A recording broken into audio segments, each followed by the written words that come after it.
আসসালামু আলাইকুম, স্বাগত জানাচ্ছি আরটিভির মধ্যাহ্নের সংবাদে। আপনাদের সঙ্গে আছে আমি সৈয়দা সাদিয়া বেনাসির।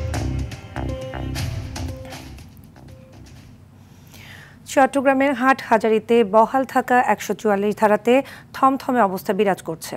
এ সময় সব ধরনের সভা সমাবেশ, বিক্ষোভ মিছিল, গণজমায়েত, বিস্ফোরক দ্রব্য, আগ্নেয়াস্ত্র ও সকল প্রকার দেশীয় অস্ত্র ইত্যাদি বহন সহ সংশ্লিষ্ট এলাকায় ৫ বা ততোধিক ব্যক্তির একত্রে অবস্থান কিংবা চলাফেরা সম্পূর্ণ নিষিদ্ধ ঘোষণা করা হয়েছে। এর আগে সামাজিক যোগাযোগ মাধ্যম ফেসবুকে আপত্তিকর ভিডিও পোস্ট করা নিয়ে চট্টগ্রামের হাটহাজারীতে মুখোমুখি অবস্থান নিয়েছিল দুই পক্ষ। পরিস্থিতি নিয়ন্ত্রণেই ১৪৪ ধারা জারি করে প্রশাসন।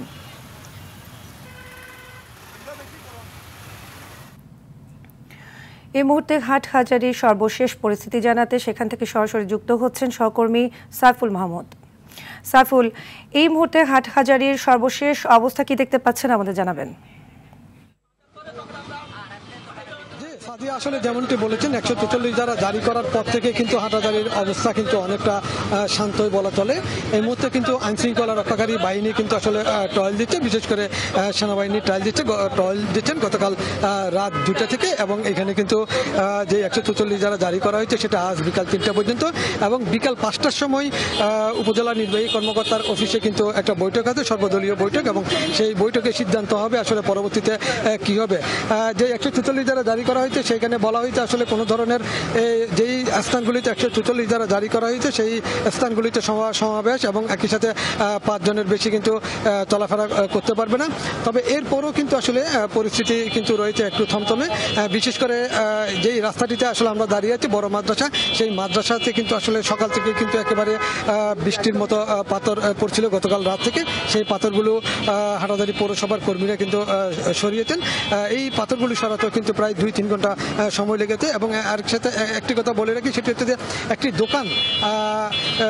দোকানও কিন্তু আসলে হামলা করা হয়েছে, এবং একটি দোকানে খেজুরের দোকান, সেই খেজুরের দোকানে কিন্তু আসলে হামলা করে তার ওনার প্রায় ৩০,০০০ টাকার নগদ, এবং একই সাথে তার দোকান থেকে ৪-৫ লাখ টাকার আসলে খেজুরও নিয়ে গেছে। আমরা একটু ওনার সাথে কথা বলবো। আসলে আপনি যদি বলেন, আমরা লাইভে আছি, আসলে আপনার কি ক্ষতি হয়েছে ছোট্ট করে যদি আমাদেরকে একটু বলেন।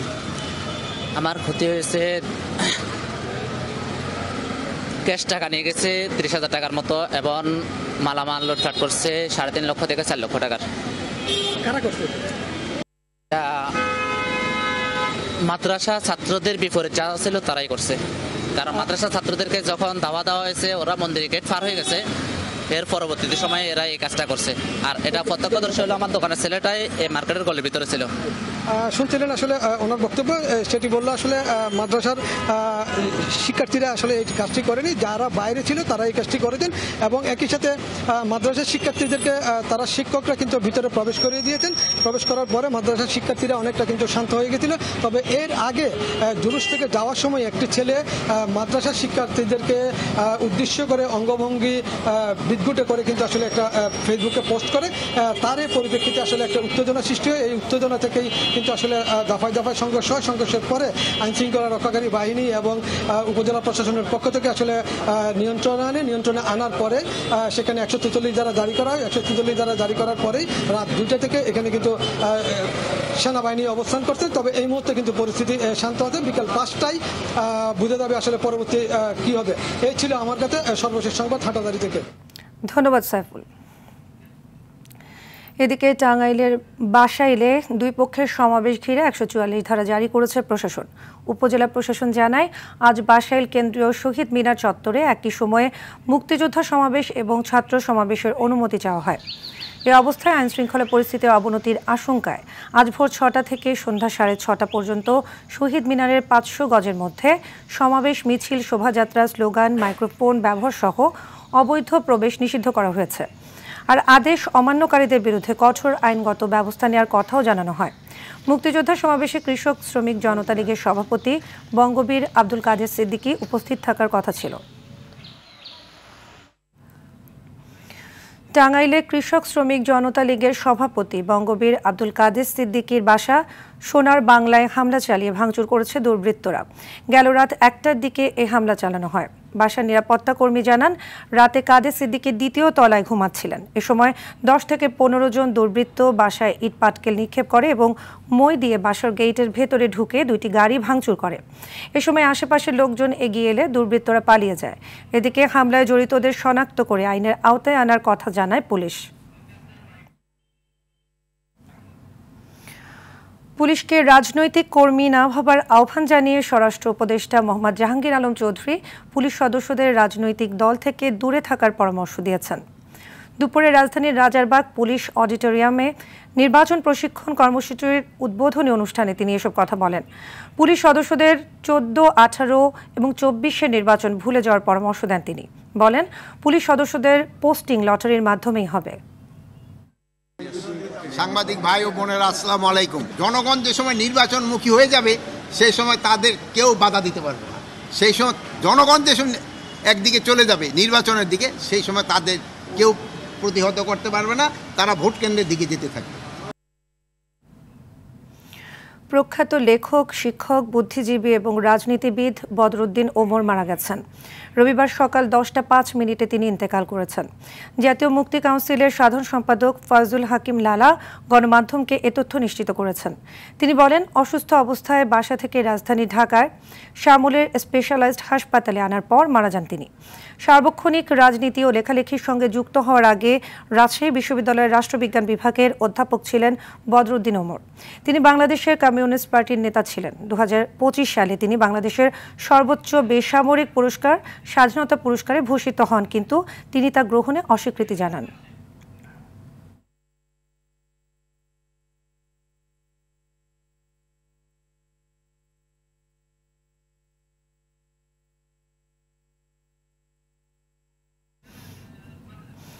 ঢাকা বিশ্ববিদ্যালয় কেন্দ্রীয় ছাত্র সংসদ ডাকসু ও হল ছাত্র সংসদ নির্বাচনের প্রচার শেষ হচ্ছে আজ।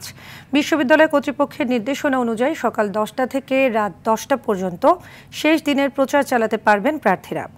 আগামী 9 সেপ্টেম্বর ভোটকে সামনে রেখে নেওয়া হয়েছে সকল প্রস্তুতি। এদিকে প্রচারণার শেষ দিনে ছাত্রদল সমর্থিত প্যানেলের প্রার্থীরা শপথ বাক্য পাঠ করবেন।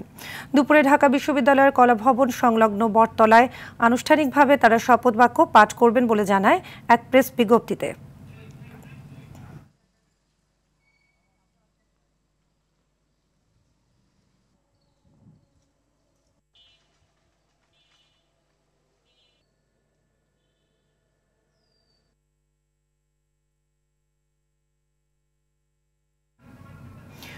ঢাকা বিশ্ববিদ্যালয়ের বটতলায় আছেন আমাদের সহকর্মী রাকিব হাসান, সরাসরি যুক্ত হচ্ছেন তিনি। রাকিব, ডাকসু নির্বাচনের শেষ দিনে প্রার্থীদের প্রচারণার কি অবস্থা দেখতে পাচ্ছেন আমাদের জানাবেন, তারা কি বলছেন? জি সাদিয়া, আজকে কিন্তু নির্বাচনের প্রচারের কিন্তু শেষ দিন। 9 তারিখ অনুষ্ঠিত হতে যাচ্ছে অধিক আগ্রহের ডাকসু নির্বাচন। 19-এর নির্বাচনকে যদি বাদ দেওয়া হয় তাহলে দীর্ঘ কিন্তু 35 বছর পর এই ডাকসু নির্বাচন হতে যাচ্ছে। তো এই অবস্থায় কিন্তু প্রার্থীরা কিন্তু হল থেকে শুরু করে ক্যাম্পাসে কিন্তু চষে বেড়াচ্ছেন এবং প্রার্থীদের দ্বারে দ্বারে যাচ্ছেন, ভোট চাচ্ছেন। শিক্ষার্থীরাও বলছেন যোগ্য প্রার্থীকেই কিন্তু ভোট দিবেন তারা। অন্যদিকে 8টি ভোট কেন্দ্রে সবশেষ বুথের সংখ্যা 61টি বাড়িয়ে 810টি করা হয়েছে। এর আগে বুথের সংখ্যা ছিল 710টি।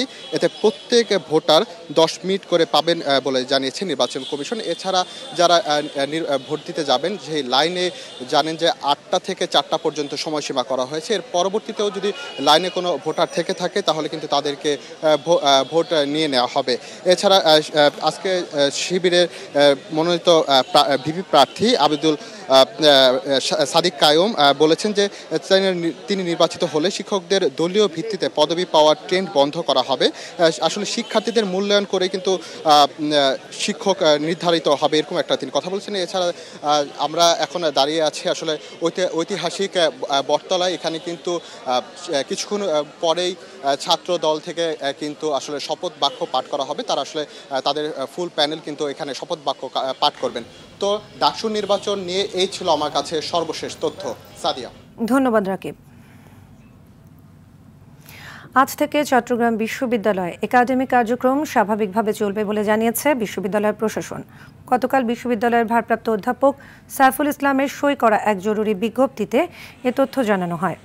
বিজ্ঞপ্তিতে বলা হয়েছে ৭ সেপ্টেম্বর থেকে চট্টগ্রাম বিশ্ববিদ্যালয়ের ক্লাস পরীক্ষা সহ সকল একাডেমিক কার্যক্রম ও পরিবহন যথারীতি স্বাভাবিক নিয়মে চলবে। বিশ্ববিদ্যালয়ের ভারপ্রাপ্ত রেজিস্ট্রার অধ্যাপক সাইফুল ইসলাম বলেন, প্রশাসনের সকল স্টেক হোল্ডারের সঙ্গে তাদের আলোচনা হয়েছে। শিক্ষার্থীরা যেন সেশন জটে না পড়ে সেজন্য ক্লাস ও পরীক্ষা চালুর সিদ্ধান্ত নেওয়া হয়েছে।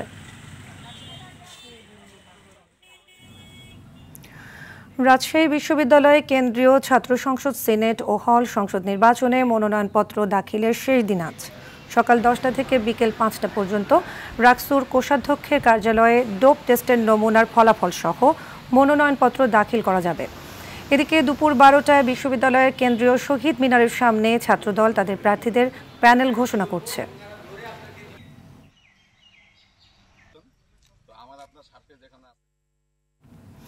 রাজশাহী বিশ্ববিদ্যালয়ে আছেন সহকর্মী মুস্তাফিজ রকি, সরাসরি যুক্ত হচ্ছেন তিনি।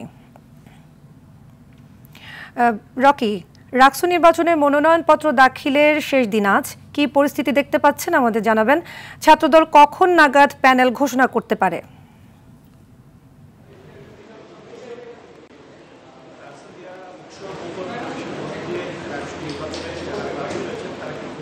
যে কোষাধ্যক্ষের কার্যালয় সেখানে রয়েছি। এই মুহূর্তে আপনারা দেখতে পাচ্ছেন যে যারা প্রার্থী রয়েছেন তারা কিন্তু এখানে মনোনয়নপত্র দাখিল করছেন এবং শেষ খবর পাওয়া পর্যন্ত এখন পর্যন্ত কিন্তু 15টারও বেশি যে মনোনয়নপত্র সেটি কিন্তু আসলে দাখিল করেছেন প্রার্থীরা। যদিও গত বৃহস্পতিবার যেই মনোনয়নপত্র দাখিলের প্রথম দিন ছিল তখন কিন্তু আমরা দেখছিলাম 30 জন নতুন প্রার্থী তারা কিন্তু মনোনয়নপত্র দাখিল করেছিলেন এবং এখন পর্যন্ত যদি কথা বলি তো এই রাকসু নির্বাচনে এখন পর্যন্ত মনোনয়নপত্র সংগ্রহ করেছেন প্রায় 1233, যার মধ্যে রয়েছে রাকসু, সিনেট এবং হল সংসদ।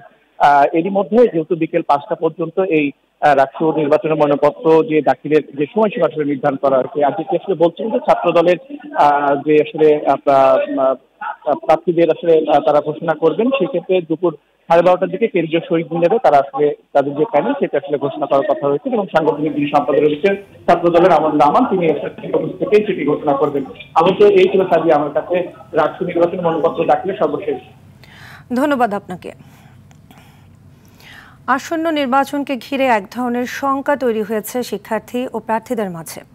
তারা বলছে এই সময়ে এসে একজন ভিপি প্রার্থীর প্রার্থিতা বাতিল হওয়ায় নির্বাচন অনুষ্ঠান নিয়ে শঙ্কা প্রকাশ করছেন অনেকেই। তবে নির্বাচনে এর কোনো প্রভাব ফেলবে না বলে জানিয়েছেন নির্বাচন কমিশন।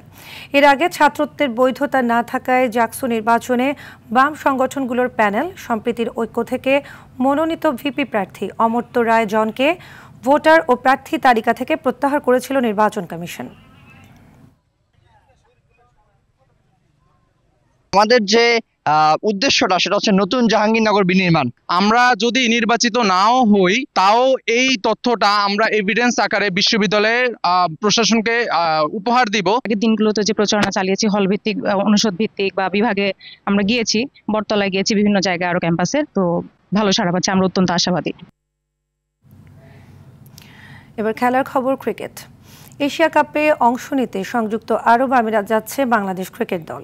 হযরত শাহজালাল আন্তর্জাতিক বিমানবন্দর থেকে সকাল 10:15টায় প্রথম ভাগে দুবাইয়ের উদ্দেশ্যে যাত্রা করে 13 সদস্যের একটি দল, যেখানে সাইফ, রিশাদ সহ আছেন 4 জন অফিসিয়াল। দলের বাকিরা দেশ ছাড়বেন সন্ধ্যা 7:30টায়। আগামী 9 তারিখ শুরু হবে এশিয়া শ্রেষ্ঠত্বের লড়াই। বাংলাদেশের মিশন শুরু 11 তারিখ হংকংয়ের বিপক্ষে। এরপর 13 তারিখ শ্রীলঙ্কা এবং 16 তারিখ আফগানিস্তানের বিপক্ষে লড়বে লিটন দাসের দল।